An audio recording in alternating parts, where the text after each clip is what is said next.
helping you solve the retirement puzzle. Welcome to The Retirement Solution with John Hicks. All right, so I don't have to remind anybody about how inflation levels are up, and the Fed is now getting aggressive with interest rate hikes. Stock markets showing more volatility, but analyst Eddie Gabor tells Fox Business he's actually looking for a silver lining. Look, I've been very vocal about this. I'm very rarely this bearish, but this setup is one of the worst I've seen in my career. When you look at the overall dynamics here, I think right now our number one job needs to be protecting hard-earned capital and setting up for the next move to take advantage of some great opportunity. Let's take some advantage of that great opportunities out there. Let me tell you right now, I love Eddie. I knew that you would. No, I think he's exactly right. As a matter of fact, this weekend, I spent some time on the soccer pitch watching my kids, pseudo-watching my kids, doing some research for all you guys out there. I came into this Robert Kiyosaki article, scared the snot out of me. Not dissimilar to what Eddie just said. But I spent time watching and listening to Lance Roberts' podcast on what Robert Kiyosaki said about the current environment. It might be one of the most scary things I've ever heard in my life. Now, Kiyosaki, if you're aware of this guy, he wrote Rich Dad, Poor Dad. And then after that, he wrote a litany of other books, or pseudo wrote, or ghost wrote 785,000 books. And they're all bestsellers, across the board. The thing of it is the guy knows and is aware of macroeconomics. He's aware of simple, common sense things that can make someone wealthy. And he's done a good job making a lot of people wealthy. I think one of the things that when I was out of college that I looked at was his cash flow quadrant book. That changed my world. It is like, oh my gosh, debt is bad unless you're using leverage to gain something. And then you understand about other people's money. How do you make money? Well, you make the most money off of other people's money. That's leverage. It can work for or against you. But his whole point now is that we're so over leveraged. We have so little actually product that we produce as a country. This could be an actual deflationary period. Now, why am I saying that? Because guys, if you think that inflation is bad, that was the 70s. The 70s stunk. Let's be real. But deflation is what happened after the 1929 crash, where nothing had any value. People that had Rolls Royces, and some people did, not very many, but the people that did could not give them away. I remember seeing a picture, a photograph, a physical photograph of a guy standing in front of a Rolls Royce convertible at that point in time in 1932 or 33, whatever the year it was. And literally it said $10, I can't feed my kids. Now I want you to think about that for a minute. Because deflation might be the most horrible thing that can happen to any country. It's when every asset that you have has no value. It has no tangible value because no one has money to pay you. That is actually worse than inflation. And what Kiyosaki recently said, and I spent probably 5 or 6 or 7 hours breaking down the argument in this article, looking through what Kiyosaki was actually saying, citing the resources he went through. And I'm not going to lie to you, I'm a little unnerved.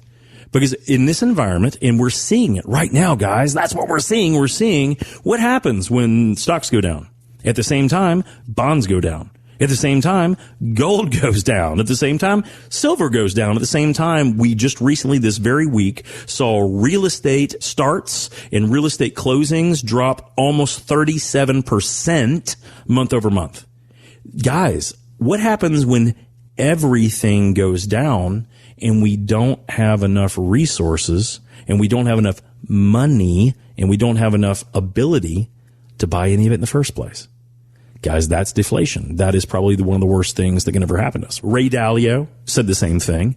And one of the groups that deals with the Tony Robbins Research Foundation for Economics said the same thing. And so that's what I found in my research. This could be potentially the scariest time we've seen, and this includes 08. This includes the dot-com bust. No, I'm not trying to be doom and gloom, but I'm trying to be aware and prepared. Because the one thing about you guys listening to me, hopefully you guys got a plan. Now, the secondary thing about that, for someone like me, I have to have a plan for all of my clients. Every single one of them, I have to have a plan for. That's how it works. Talk about being in the hot seat. Correct. And so a lot of people say, John, you must have a good life. I bet you play a lot of golf. Bet you just, man, I spend my time at soccer fields, toting children around and looking at research papers on the worst doom and gloom nonsense I've read in 15 years. And the thing of it is that this time, I'm not going to lie to you, I don't know. I find some reason. I find some unfortunate truth in what's being exposed. And so that makes me a little nervous. So the question that we all have to ask ourselves is, hey, what would happen if the market, it's already down a good bit, right? But what if it just doesn't come back? It doesn't have to fall off a cliff, right? We're not talking about doom and gloom. We're talking about, but what if it doesn't come back for a decade? Because that's exactly what happened from 2000 to 2013. That was 13 years where the stock market literally averaged zero or less. People lost money in a lot of asset classes. Mm-hmm. So what happens if that happens again? Can you retire? Because if you're listening to this show, my guess is, my chances are, at least I'm going to make the bet that you're within 5 to 7 years of retirement, or you're already retired. Let's be real. So what happens if 10 years from now, you're not at least as well off as you are today? And that's not including pulling any money out to spend. Does that hurt things? Well, yeah, guys, it does. It totally does. So the one thing that I did get out of this article is I realized 3 or 4 of the strategies that we've been using them for years, they actually can overcome a large part of that obstacle. They actually can produce income even if the market doesn't do well. They can actually produce an income even if interest rates keep rising. They can actually not lose principal and can actually make money in the event the market actually does turn around and do okay. They're not perfect. But the main thing is that do you have some of those strategies that can zig when the market zags? And what if it happens for a long time? Do you have a different plan, an alternative strategy for how you're going to retire if your income doesn't pan out from your savings? Do you have a pension? And if you don't, do you want one? Do you have dividend-paying instruments that even if the market careens, you should still get 4 or 5%? Guys, it exists.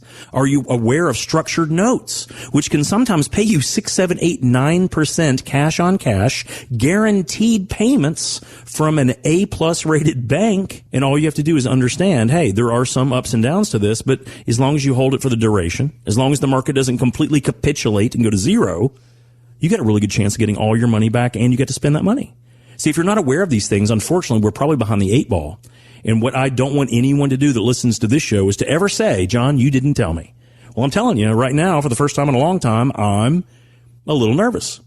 I still think that there's a bazillion ways to get through this period of time. I feel quite confident there are ways for us to navigate this period.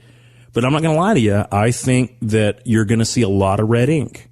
And depending on how much you can handle, what I don't want you to do is to make a poor choice and do the wrong thing when one final month of red ink causes you enough angst to jump off your plan.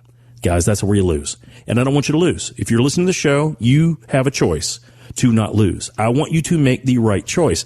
I don't have the answers, but I do have solutions. I have solutions to red ink.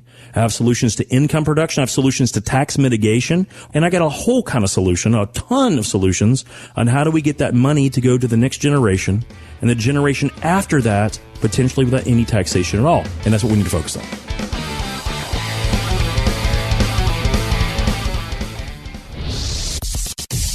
Have questions for John? Drop us an email at retirementsolutionradio.com. J. Hagan Capital Inc. is not licensed in all 50 states. To find out if Integrity Financial Planning Inc. is licensed in your state, please call 502-690-5635. J. Hagan Capital Inc. is not affiliated with nor endorsed by the Social Security Administration or any other government agency and does not provide legal or tax advice. Annuity guarantees rely solely on the financial strength and claims-paying ability of the issuing insurance company. By contacting us, you may be provided with information about insurance and annuity products offered through John Hicks, NPN number 2293473.